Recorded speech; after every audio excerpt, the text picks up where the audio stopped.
Joining me now is Francesco Montorsi. He is member of the EAU's Executive Committee and he is responsible for science. So we'll be looking a little bit about this year's scientific program. Welcome. Welcome, thank you.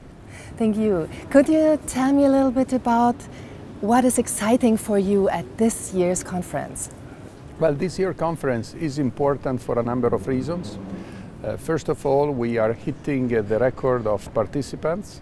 There are already more than 13,000 people attending the conference, and probably this number will increase. The scientific program is, as usual, excellent. We did receive more than 4,000 abstracts this year. That's a record, That is a record. That is a record. And it has been increasing, I have to say, every year, year after year.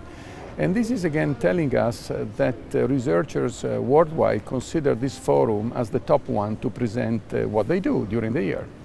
We also introduced a new rule which implies that for some of the abstracts submitted, if the number of patients is quite high and the statistics behind the analysis of that specific trial is sophisticated, difficult to understand, then the Scientific Congress Office may request the authors to send in the raw data, redo the analysis, and really check if that specific research is of value for our attendees at the meeting.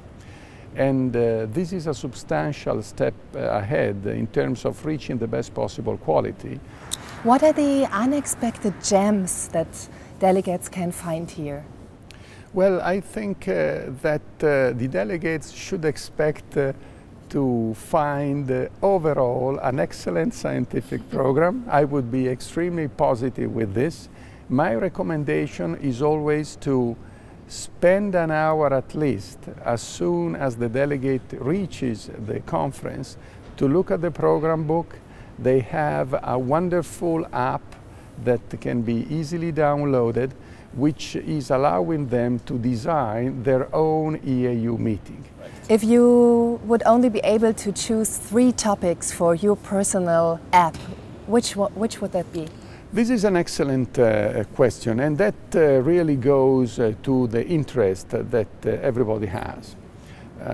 Urologists, my colleagues, know that one can have a practice where surgery is playing a major role.